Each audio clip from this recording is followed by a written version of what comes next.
इस वीडियो में हम बात करेंगे भारतीय रेल में रेलवे कर्मचारियों को मिलने वाली छुट्टियों के बारे में कि उसे एक सप्ताह में कितनी छुट्टी मिलती है, एक महीने में कितनी छुट्टी मिलती है, एक वर्ष में कितनी छुट्टियां मिलती हैं, उसे पूरे सेवा काल में कितनी छुट्टियां मिलती हैं, इन सब के बारे में। तो चलिए शुरू करते हैं। मैं हूं हरीश और आप सभी का स्वागत है हमारे चैनल रेलवे नॉलेज पर। यदि आप रेलवे एम्प्लॉय हैं तो रेलवे की तरफ से आपको अलग अलग प्रकार के भिन्न प्रकार की छुट्टियां मिलती हैं। तो सबसे पहले हम बात करेंगे साप्ताहिक छुट्टी की। वीकली लीव या साप्ताहिक छुट्टी सप्ताह में हर संडे या फिर उस सप्ताह में किसी एक दिन रेस्ट के रूप में दिया जाता है, जिसे हम लोग CL के नाम से जाते हैं। CL का मतलब होता है कैजुअल लीव। इस प्रकार हमें एक साल में 52 छुट्टियां मिल जाती हैं। वार्षिक कैलेंडर के अनुसार एक कार्यालय कर्मचारी को 8 CL 8 कैजुअल लीव प्रदान किए जाते हैं, जबकि कार्यालय कर्मचारी के अलावा ग्रुप D या फिर ग्रुप C के कर्मचारियों को 10 दिन का CL या फिर कैजुअल लीव प्रदान किया जाता है। उसके अलावा दिव्यांगजन उन लोगों को 4 दिन का अतिरिक्त कैजुअल लीव या CL प्रदान किया जाता है। इस तरह उन्हें 14 दिन का एक कैजुअल लीव प्रदान किया जाता है। यह छुट्टी एक कैलेंडर वर्ष में 1 जनवरी से जनवरी के बीच लेना होता है। उसके पश्चात यह छुट्टी स्वयं ही समाप्त हो जाती है या फिर लैप्स हो जाती है। कैजुअल लीव या CL यह आधे दिन के लिए भी स्वीकार किए जाते हैं, जैसे कि दोपहर से पहले या फिर दोपहर के बाद भी CL को लिया जा सकता है। भारतीय रेलवे नेशनल हॉलिडे NH या फिर राष्ट्रीय छुट्टी के रूप में भी 12 दिन की छुट्टियां प्रदान करती हैं, जिसमें होली, दिवाली, 15 अगस्त, 26 जनवरी इन सब में भी छुट्टियां प्रदान किया जाता है। इस तरह में नेशनल हॉलिडे के रूप में हमें 12 छुट्टियां दी जाती हैं। अगला बात करेंगे हम LAP के बारे में। LAP का फुल फॉर्म होता है लीव एवरेज ऑन पे। इसका अर्थ होता है औसत वेतन छुट्टी।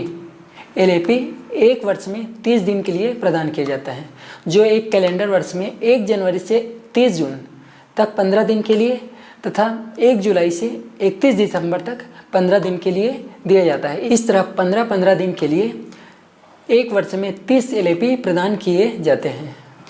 यदि आप इस छुट्टी को नहीं लेते हैं तो यह अगले साल के लिए जमा हो जाता है। इस तरह आप इस छुट्टी को जमा कर सकते हैं और अगले साल आप इस छुट्टी को ले सकते हैं। यह छुट्टी अधिकतम 300 दिनों तक जमा हो सकती है।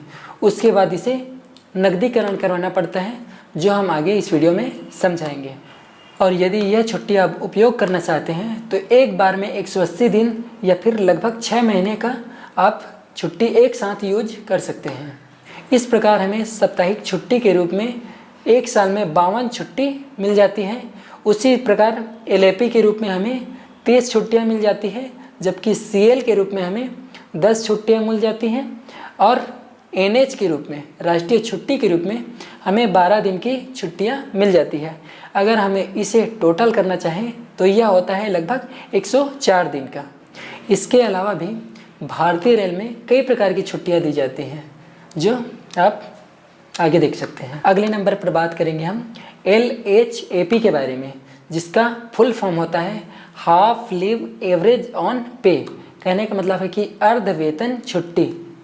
HLAP एक साल में 20 दिन के प्रदान की जाती हैं और यह सभी को दिया जाता है, चाहे वह स्थायी कर्मचारी हो या फिर अस्थायी कर्मचारी हो। HLAP एक वर्ष में 2 बार दिया जाता है, जिसमें 1 जनवरी से 30 जून के लिए 10 छुट्टी और 1 जुलाई से 31 दिसंबर तक 10 छुट्टी। इस प्रकार 10-10 छुट्टी करके एक वर्ष में 20 दिन का HLAP दिया जाता है। HLAP को जमा करने की कोई लिमिट नहीं है, कोई सीमा नहीं है। इसे आप जितना भी चाहे जमा कर सकते हैं। अगले नंबर पर जिस छुट्टी की हम बात करेंगे उसका नाम है कम्यूटेड छुट्टियाँ। यह छुट्टी तब दी जाती है जब हमारा तबीयत खराब हो जाए या फिर छोटी मोटी चोट लग जाए, तो इस प्रकार की छुट्टियां दी जाती हैं, जिसे कहते हैं कम्यूटेड छुट्टी। यह छुट्टी चिकित्सा प्रमाण पत्र के आधार पर दी जाती है। यदि आपकी तबीयत खराब हो जाए तो आप रेलवे हॉस्पिटल में डॉक्टर से चेकअप करवाने के लिए जाएंगे, तो वह आपको सिक करने या फिर आराम करने के लिए कहेंगे, तो उसके लिए अलग से प्रमाण पत्र वो देगा। और जब अगली बार आप फिट हो जाएंगे तो वह फिट का प्रमाण पत्र देगा। तो सिक प्रमाण पत्र और फिट प्रमाण पत्र दोनों ले जाकर अपने ऑफिस में जमा करेंगे। डॉक्टर द्वारा दिया गया सिक सर्टिफिकेट और फिट सर्टिफिकेट के साथ ही हमें एक कम्यूटेड फॉर्म भी दिया जाता है जो भरना होता है। कम्यूटेड छुट्टी में हमारे अर्ध वेतन छुट्टी मतलब HLAP की कटौती होती है। यदि हमने 10 दिन की छुट्टी ली है तो हमारा 20 दिन का HLAP की कटौती होगी। इस प्रकार कम्यूटेड छुट्टी होती है। अगले नंबर पर बात करेंगे हम LWP की। कहने का मतलब है लीव विदाउट पे, जिसका मतलब है बिना वेतन की छुट्टी। यह छुट्टी रेलवे के सभी कर्मचारियों को दिया जाता है, चाहे वह स्थायी हो या अस्थायी। इसे तब दिया जाता है जब उसके खाते में किसी भी प्रकार की छुट्टी बचा ना हो। यह छुट्टी एक रेलवे कर्मचारी के पूरे कार्यकाल में 360 दिन की छुट्टी मिलती है। चिकित्सा प्रमाण पत्र के आधार पर एक बार में अधिकतम 90 दिन की छुट्टी प्रदान की जा सकती है। इससे आगे मिलने वाली छुट्टी LAP या फिर HLAP के आधार पर निर्धारित की जा सकती है या फिर स्वीकृत की जा सकती है। अगले नंबर पर बात करेंगे हम अध्ययन छुट्टी के बारे में, जिसे कहते हैं स्टडी लीव के बारे में। स्टडी लीव आपको तब मिलेगा जब आप टेक्निकल प्रशिक्षण या फिर अपनी शिक्षा को और आगे बढ़ाना चाहते हो, जिसका संबंध सीधा रेलवे को आगे बढ़ाने से हो, तो यह छुट्टी प्रदान की जाती है, जिसमें यह एक बार में 12 महीने के लिए दी जाती है, जबकि पूरे कार्यकाल में यह छुट्टी 24 महीने के लिए दी जाती है। अगला जिस छुट्टी के बारे में हम बात करने वाले हैं उसका नाम है मैटरनिटी लीव या फिर मातृत्व अवकाश। यह छुट्टी सभी स्थायी या फिर अस्थायी रेलवे कर्मचारी में महिलाओं को दिया जाता है। यह 2 बच्चों के लिए दिया जाता है। यह छुट्टी एक महिला कर्मचारी को एक बार में 180 दिन की मिलती है। यह छुट्टी गर्भपात या फिर बच्चा गिरने की स्थिति में पूरे कार्यकाल में 45 दिन के लिए दी जाती है। एक महिला कर्मचारी छुट्टी में जाने से पहले जो वेतन ले रही थी, छुट्टी में रहने पर उसे वही वेतन दिया जाएगा जब तक कि वह फिर वापस ड्यूटी पर ना आ जाए। इस छुट्टी में किसी भी प्रकार की LAP, HLAP या फिर CL की कटौती नहीं होगी। और अधिक आप इससे 180 दिन से अधिक छुट्टी लेना चाहते हैं तो इसे आप CL, LAP या फिर HLAP किसी के साथ आप इसे जोड़ सकते हैं। अगला जिस छुट्टी के बारे में बात करेंगे वह होता है PL मतलब पैटर्निटी लीव मतलब पितृत्व अवकाश। PL या फिर पैटर्निटी लीव यह रेलवे के सभी पुरुष कर्मचारियों को 2 जीवित बच्चों के लिए पत्नी के प्रसव काल के दौरान 15 दिन के लिए दिया जाता है। यह छुट्टी प्रसव काल के 15 दिन पहले और प्रसव के बाद 180 दिन तक लिया जा सकता है। अगर आप नहीं लेते हैं तो यह छुट्टी स्वतः ही समाप्त हो जाता है।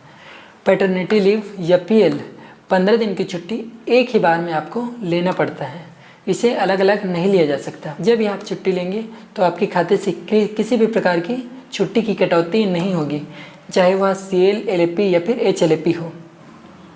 अगले नंबर पर जिस छुट्टी की बात करेंगे वह है स्पेशल डिसेबिलिटी लीव विशेष अशक्तता अवकाश। यह छुट्टी रेल कर्मचारी को काम करते वक्त अगर उसे किसी भी प्रकार की चोट लगती है तो वह डॉक्टर के प्रमाण पत्र के आधार पर, चिकित्सा प्रमाण पत्र के आधार पर यह छुट्टी ली जाती है।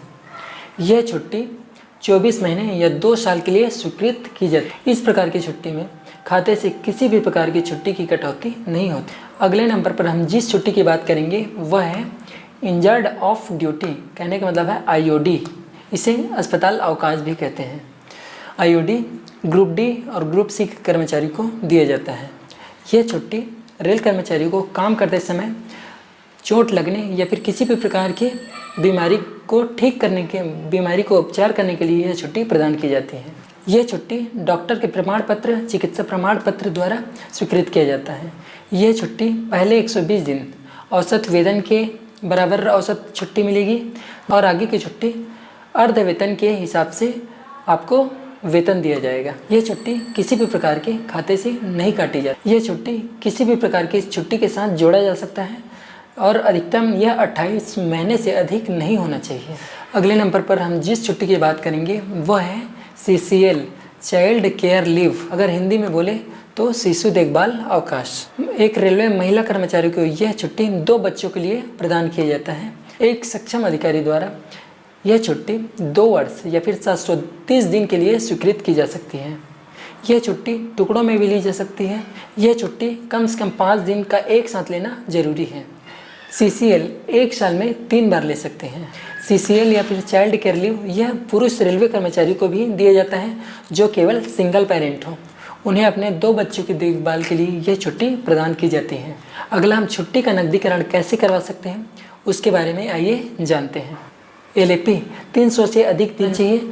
अगर उससे अधिक होता है तो हम उसका नकदीकरण करवा सकते हैं। LAP आप 1 वर्ष में 10 दिन की नकदीकरण करवा सकते हैं, जबकि पूरे कार्यकाल में आप 60 दिन की LAP नकदीकरण करवा सकते हैं। LAP का नकदीकरण आप 2 वर्ष में 1 बार और जबकि पूरे कार्यकाल में 6 बार नकदीकरण करवा सकते हैं। छुट्टी का नकदीकरण करने के पश्चात आपके खाते में 50 दिन की छुट्टी का होना अनिवार्य है या फिर आवश्यक है। छुट्टी नकदीकरण आवेदन के साथ आपको पास या फिर PTO की 1 प्रति और LAP या फिर CL की छुट्टी की 1 प्रति आवेदन के साथ लगाना आवश्यक है। छुट्टी का नकदीकरण आपके बेसिक पेमेंट और उस पर मिलने वाले DA के आधार पर होगा। यदि छुट्टी संबंधित वीडियो आपके समझ में आया हो तो आप कमेंट में ज़रूर ओके लिखें। वीडियो को लाइक और शेयर ज़रूर करें और यदि आप हमारे चैनल पर नए हैं तो हमारे चैनल को ज़रूर सब्सक्राइब करें। बहुत बहुत धन्यवाद।